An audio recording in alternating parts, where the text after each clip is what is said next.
On this podcast, you'll find interviews with high-performing, successful individuals in life sciences.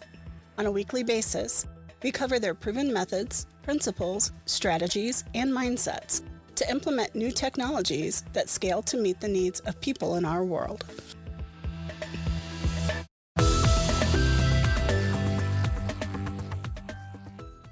Welcome to Life Science Success Podcast. My name is Don, and I'm a consultant in life sciences. I help companies manage complexity and increase performance.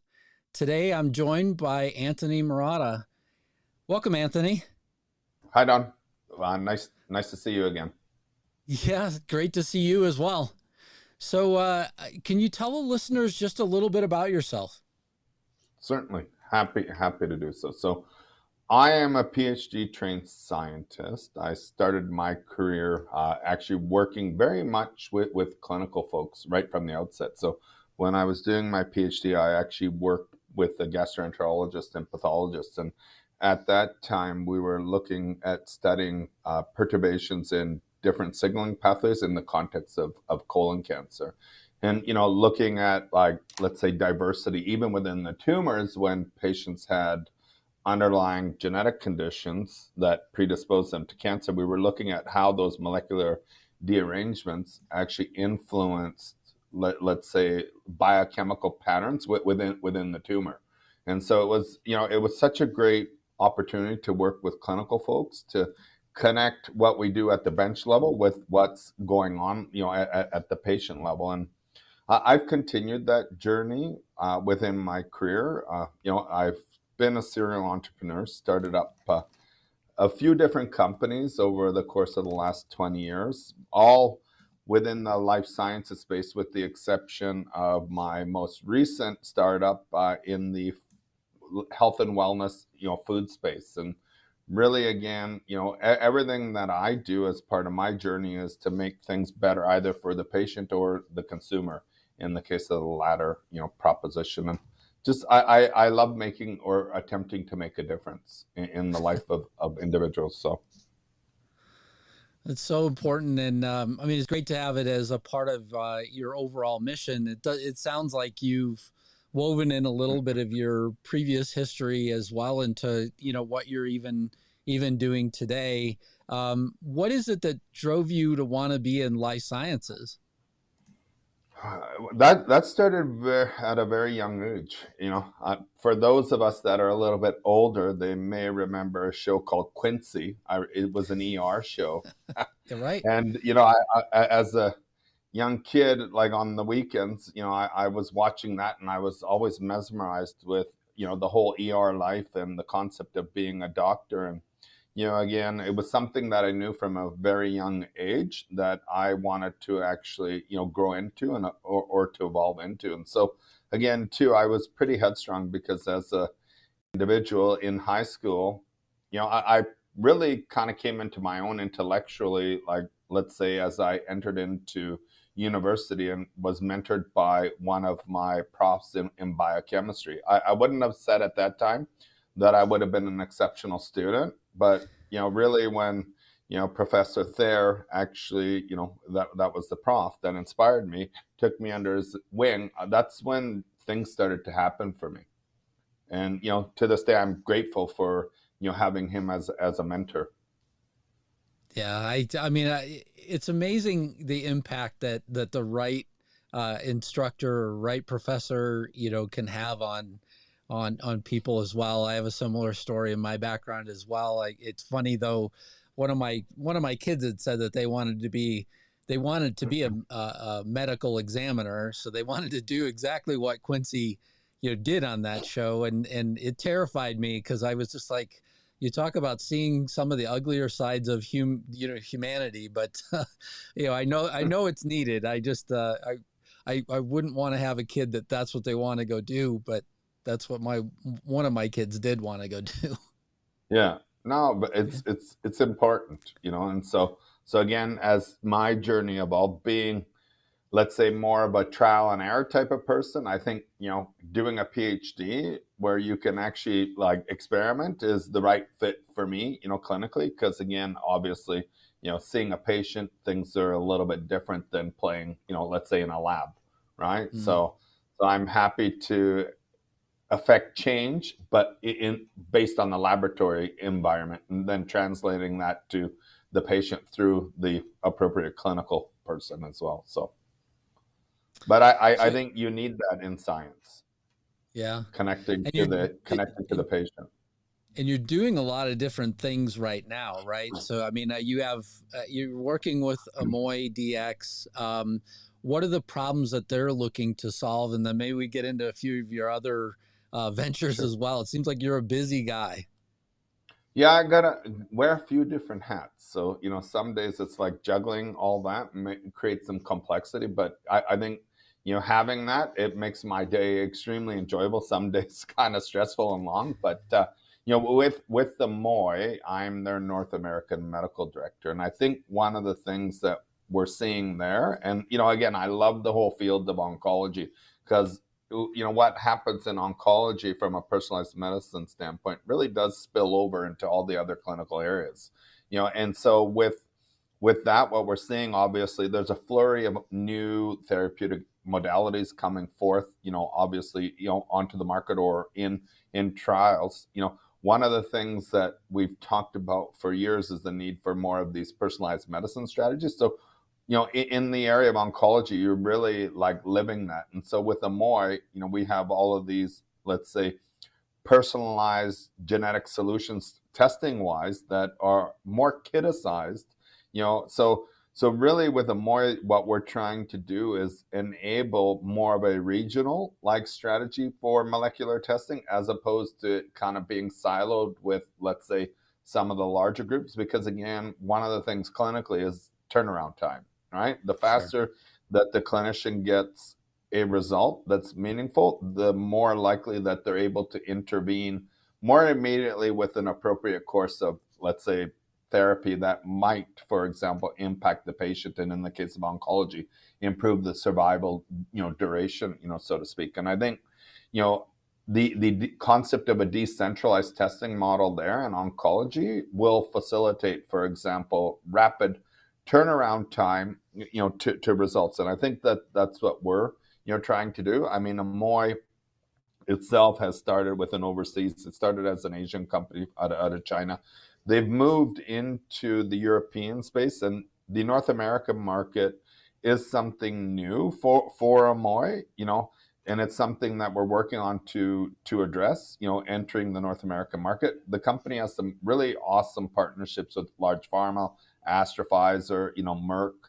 They're a really progressive, company as well, and not only in terms of technology, but forward thinking and becoming, I would say more like a North American type of company. It's such a pleasure, to work with them as their medical director. So, one of the things we are looking at doing within the Amoy North America is really to run some investigator initiated studies comparing, our technology, because we've done this, for example, in Europe and other areas, but really we want to do some head-to-head studies looking at, for example, some of our solutions and compare them to the more classic types of companies like for example Myriad Foundation, etc., that are more present within and established in the North American market.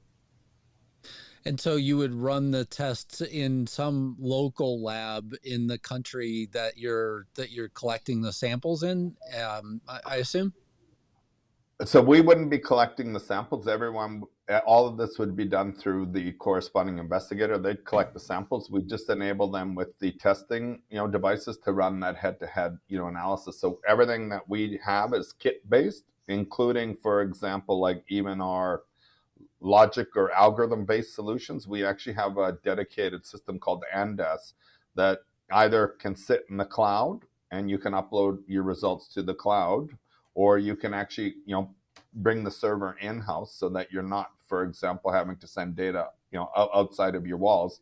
And then, all the algorithms and everything are equipped within Andes, and then you just load the data in, and then you get the corresponding result from the system, and then you'd compare that to, for example, more of the conventional testing formats. And so this Okay. would all be done more right now, like under the umbrella of like a research, type of modality, like an RUO. Okay. Yeah. And then, are there other healthcare related or life science related things that you're involved in? Yeah, I consult and advise a number of other companies. So currently, also just in the final stages of the launch of a pancreatic cancer marker that was licensed in through one of my colleagues. The company is called Due North. It looks at responsiveness to gemcitabine with pancreatic cancer patients. So it's called HENT1. It's an older technology, and so I was brought in to help them take it from the, let's say, R&D stage more towards having something that's clinically ready to enter the market. And so we're just around the corner from launching that. I've also started up a company, or co-founded a company, pardon me, called Ogrex, and that company specializes in the area of arthritis. So I spent, I'm trying to think, I think I spent 12 years there as their CSO and CMO, really taking, the technology from the point of concept. We actually had data by Western blot, I think it was in 15 patients, and we licensed this in.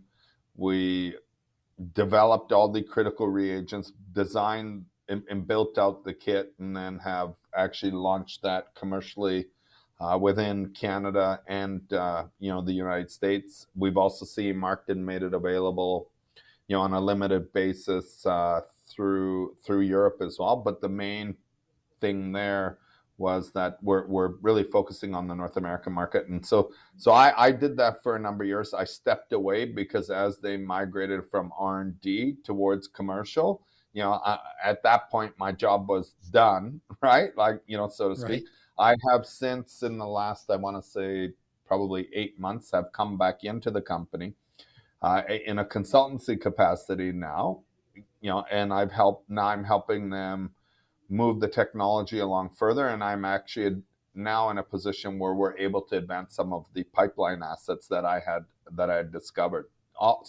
All in the area of arthritis. So one of the projects right now that I'm pretty excited to take from the point of having good data in R&D is actually a test to look at identifying patients with ankylosing spondylitis. So right now, there's currently really no useful diagnostic tests other than, let's say, clinical workup to help a rheumatologist discern whether the patient has non-mechanical back pain or they actually are predisposed to a condition like ankylosing spondylitis. So we're just kicking that program off. Actually, we just got off of a call. Actually, what was it, about 30 minutes ago prior to this, where that project's going to start to move forward. And so I've got that, and then beyond that, as you know as well, I also run Peckish, which is a food Yes. company, more of a health and wellness company. And that's a whole story, in of itself. So I'll pause there because I'm sure you have more questions on the life sciences side as well, possibly. No, it actually, I mean, that pretty much sums it up. I mean, I just know that you're a busy guy on the life sciences side, and then you're also leading Peckish. So, what are you trying to do with Peckish? What is the main mission for Peckish? So, I mean, the main mission obviously is to tackle some of the issues that we're seeing around, the whole ethos of unhealthy, highly processed foods, right? And again, and I, you know, talk about this quite a bit with the different stakeholders that we're involved with. But, again, we've been listening to, the need to change diet, like reduce your salt, reduce intake of sugar, all the same thing. And as I continue even to watch what's going on social media, I find, for example, that it's the same information, for example, that continues to be recycled, so to speak. And, on my end, it's like, okay, we need to take action and we need to affect change. I'm all about change. And, I think there's some really great opportunities to, like, again, and, I guess the connection to, let's say, um, the life sciences side is we always talk, for example, about the need for preventative modalities, right? Right. And I'm wondering how we as a community start to move or shift things more upstream. And I think, arguably with all of this molecular work and, all of these, let's say, wearables and digital solutions that we have, I think we're moving in the right direction. But again, too, a critical component to well-being isn't just about exercise, and sleep. It's also, and I know most people know this, about what you put in your mouth. But when I start to really, delve into the products that are available to consumers, that, in my opinion, they're, we can do better, like even as food manufacturers. And so what we aspire to do is not only as a company be better and produce better products, but we also now have rolled out, for example, a certification program that we are offering to other brands that want to be better, and to produce healthier products in more of a, validated way. So, over the last little bit with the pandemic, things obviously, slowed down. So we started to deploy effort priority to build out, more of a logic-based algorithm to look at scoring the healthiness index of food. And we refer to it as a pharmaceutical score.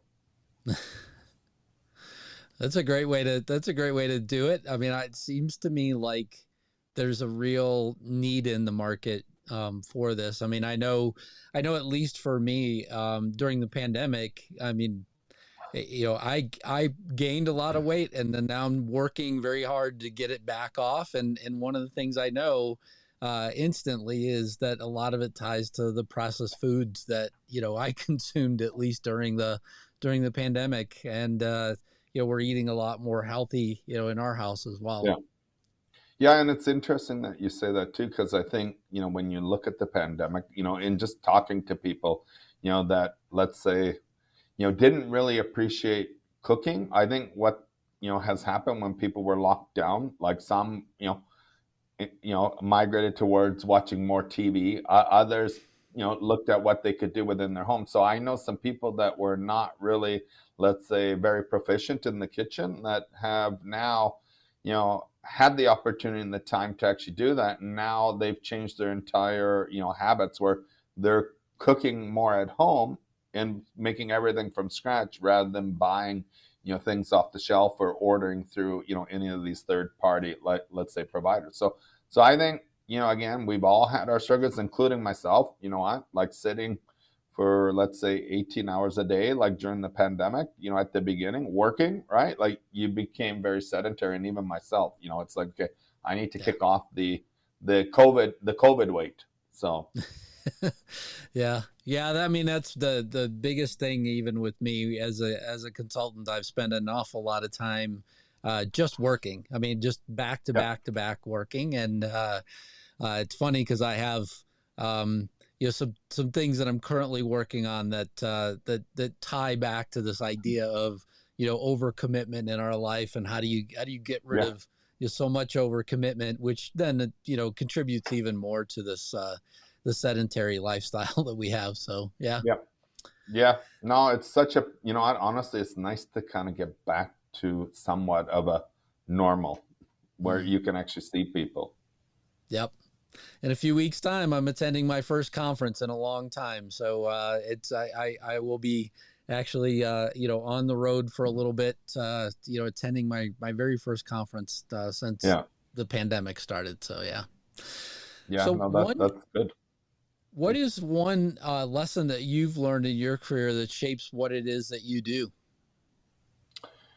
That's uh, that's a good question. I mean, there's been so many lessons and learnings. Like, for example, over the years, I would say again, you know, I'll go with two, but like I know you want to have one, so hopefully it's okay to like do Yeah, two. sure. So number one learning is the people that are around you. They either build you up or they effectively break you down. So knowing who to surround yourself with is extremely critical because at the end of the day, when you start up a business, there's so many ups, downs, turns, twists that you need to deal with, and you want to have the people around you that support you and help you get through those difficult times. And then I'd say the second thing, again, too, is, and this isn't my statement, it's one of my colleagues' statements, but I'm going to take that from her,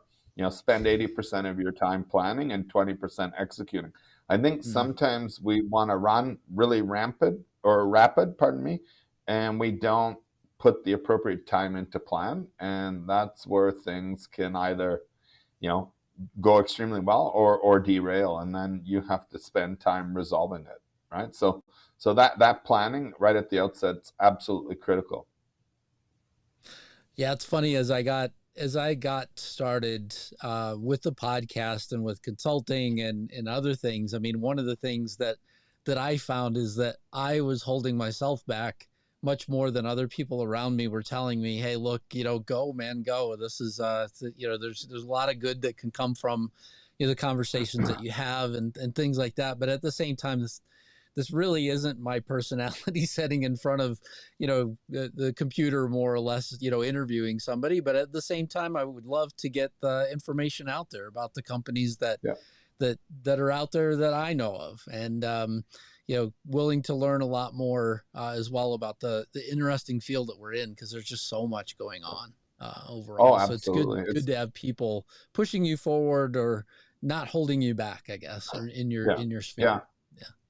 Yeah, and like you said, it's a very exciting time. I look forward to looking at what happens over the next 5 to 10 years.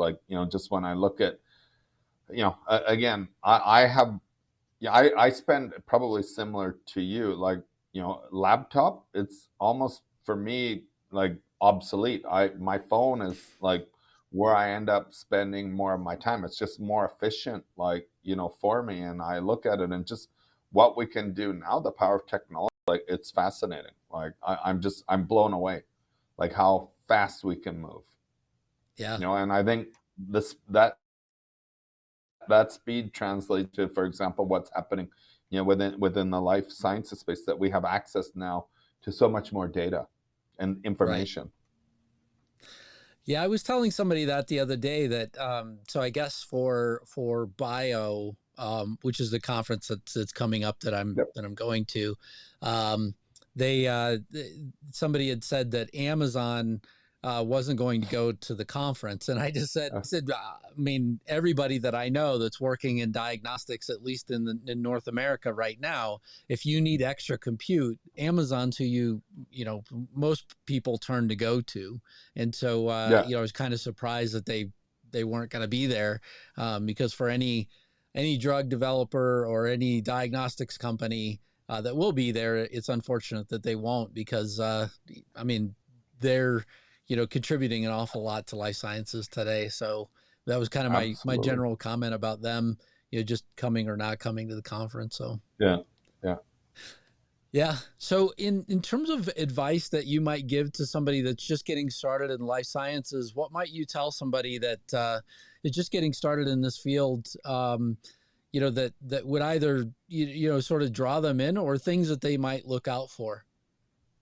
So are you talking more like from the development side or overall? Because there's just, I've had to walk, like with Peckish, for example, I've had to wear multiple hats within the organization. And it's, probably, again, we assume that being a CEO is like easy, as an example. So I don't know which angle you want me to address that question from, because again, wearing different hats, I can respond, very differently.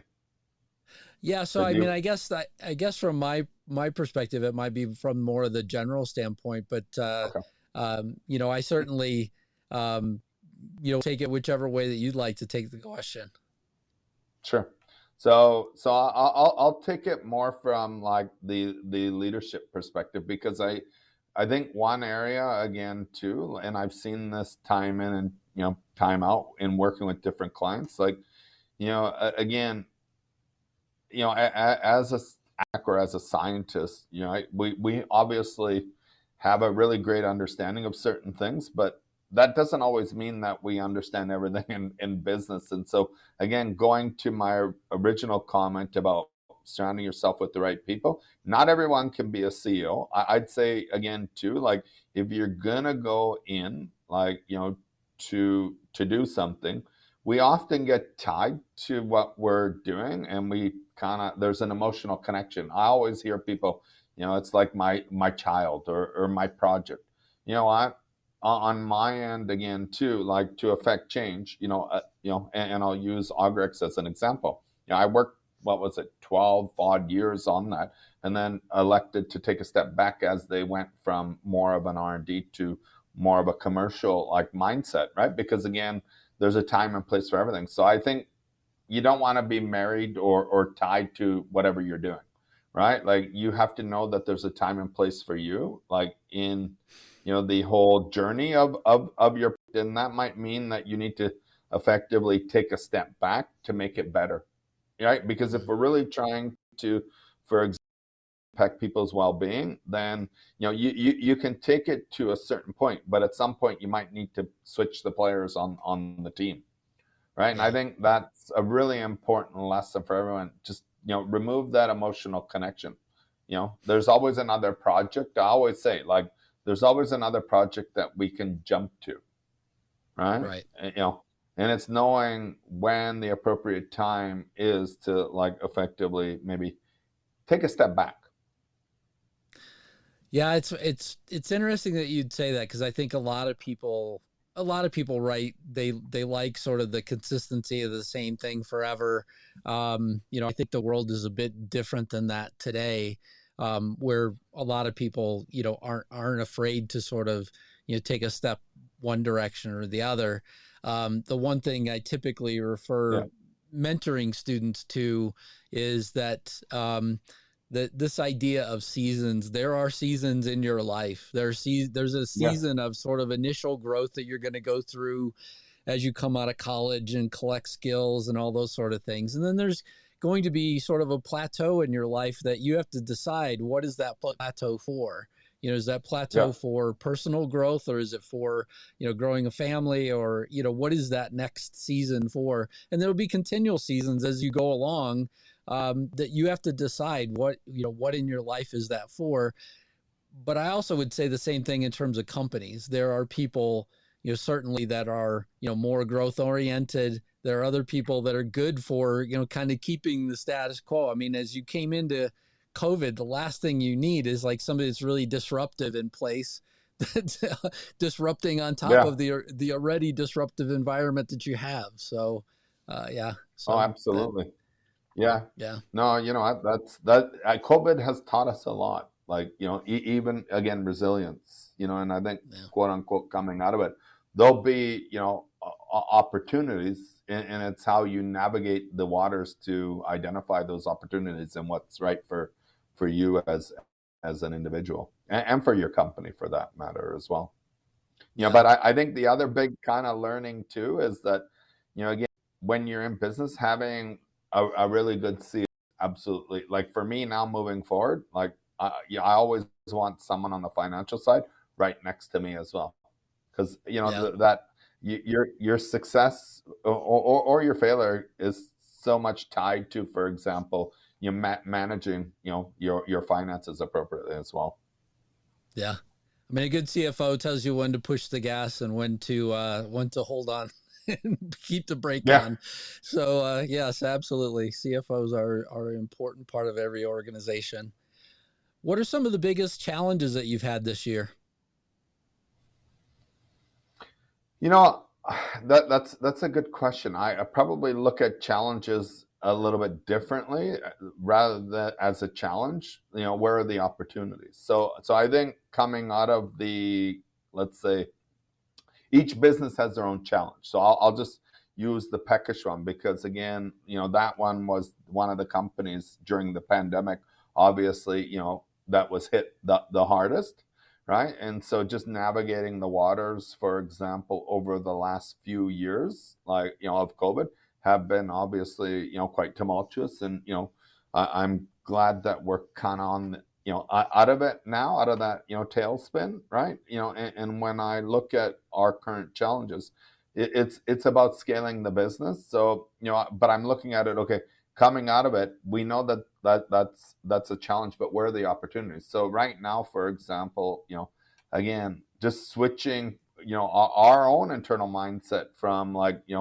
trying to just, how shall I put it, create a bit of a steady state to like growth. It's like, every academic appreciates that, for example, food, like, cooking at home, right? Like food tastes a certain way. It tastes different when it's made at home.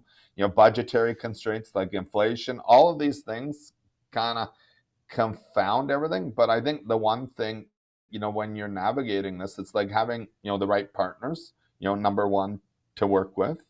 Number two, it's, people are more attuned now, are accustomed to eating differently, right? So I'm happy to be able to offer that already, because that's what we were doing, as a company. So I always look at challenges. Sorry for the long-winded answer. As where are the opportunities, and then I just kind of drive there, because every day we're going to have challenges, right? Like that's Yeah. just, business, starting up a company isn't easy, right? And be prepared for rocky rides, right? Like it's that roller coaster, up, down, twist, turn, right? That's the entrepreneurial life, right? But it's always finding, that North Star to, move towards. Yeah, for sure. Yeah, I mean, and it's a great way to reframe it overall, right? That challenges are opportunities as well, waiting to be waiting to be worked on and solved as well. What is something that you're just starting to do this year? For the first time, because again, so I'll use the Peckish, example, as to what we're doing. So, oftentimes when we spoke to people, they couldn't really interpret or understand, the connection. Like, what are you doing different? Like, how are doctors and chefs working together to create like healthier food? And I think, again, as I'm sure you can appreciate, like being a scientist, sometimes like communication to the general consumer isn't always like great. It doesn't like, it's not what we're accustomed to doing.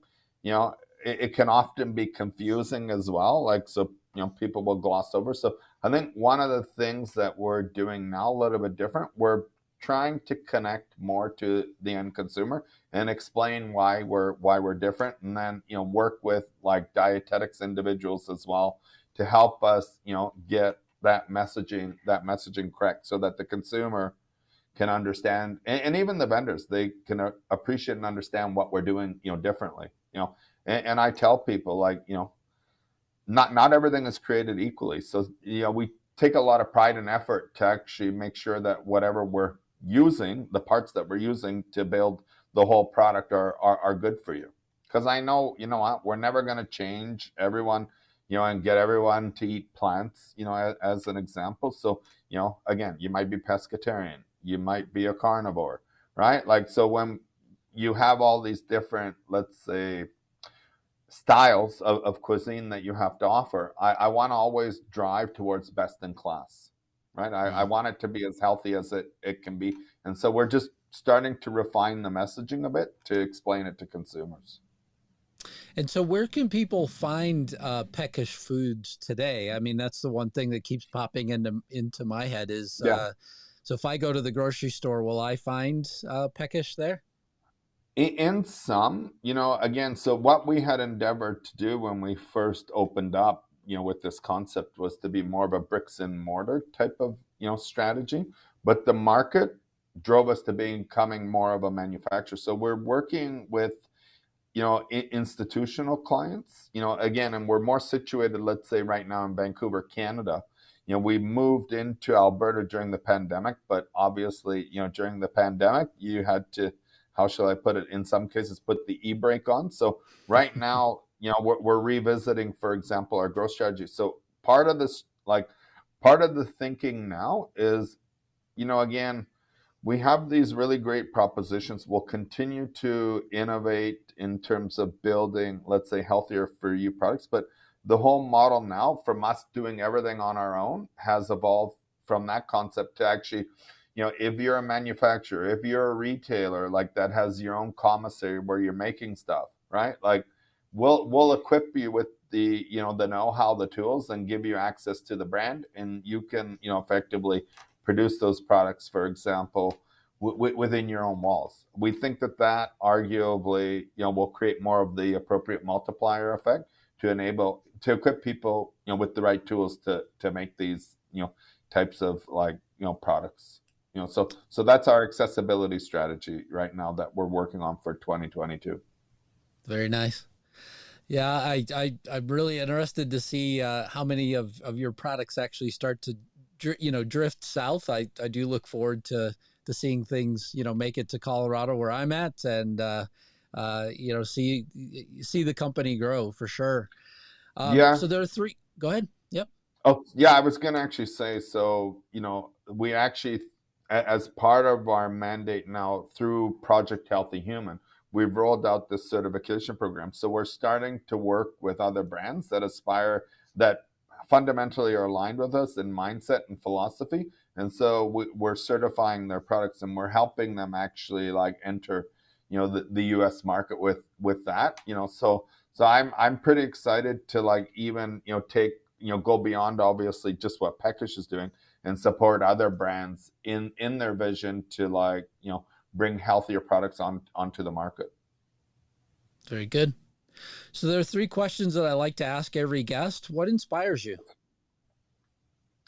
You know what inspires me? I think number one, it's the drive to affect change for the positive.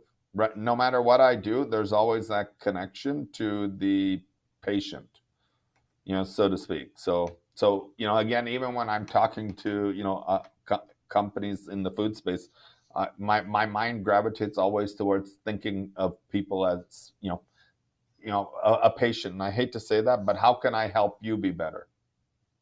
So I think Very, that's what inspires me. very good. And what concerns you?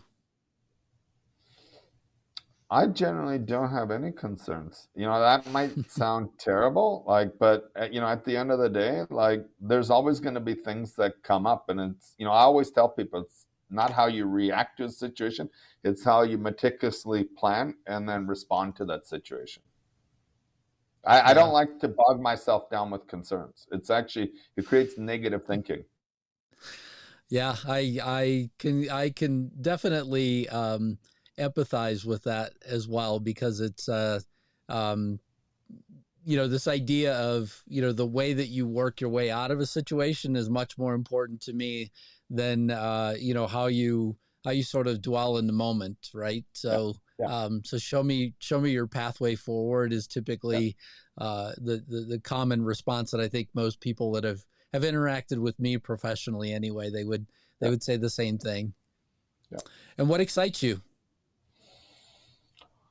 Well, many things, but I would say if we're talking about life sciences, seeing, for example, that your hard work then gets translated to something that's meaningful for doctors and for patients. So again, within the Ogrex realm, they've hit some pretty like awesome milestones in terms of number of patients being tested and stuff. And there was actually a systematic review that was published, I think, earlier this year from the NHS, where again they're citing that there's enough data to substantiate the clinical utility of this marker that we worked on, that it combines well like with other markers that the rheumatologists have, and that effectively it's a welcome addition.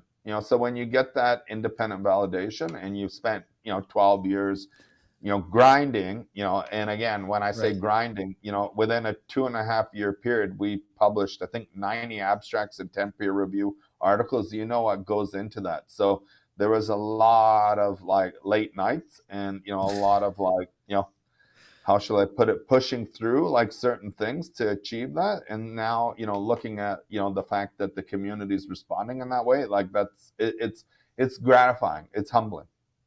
Mm. So important. And I mean, it's just such a long pathway. I mean, yesterday I was interviewing somebody that was much more later in the product development space and doing kind of viral vector studies and things like that towards the end.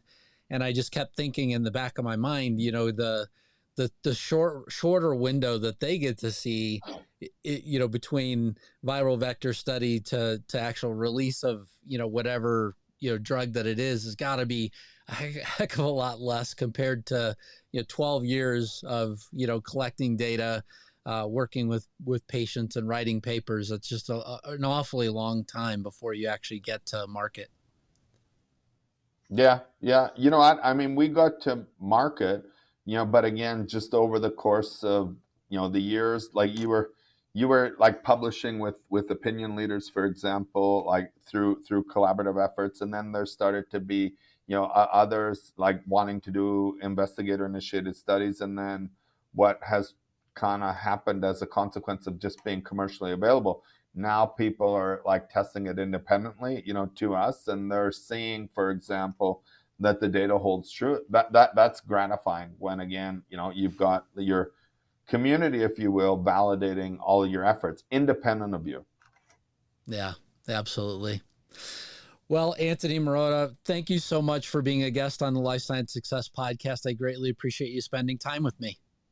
Don, I appreciate it as well. It's been such a pleasure. Thank you for listening to Life Science Success. For complete details about this podcast, including show notes, how to get in touch with guests, and more episodes, please visit www.lifesciencesuccess.com. If there's someone you'd like for us to invite to the show as a guest, please let me know by sending me a message at the podcast website. Please click subscribe on your favorite podcast app, share the podcast, or tell a friend about it. And last but not least, rate the podcast. Thank you again.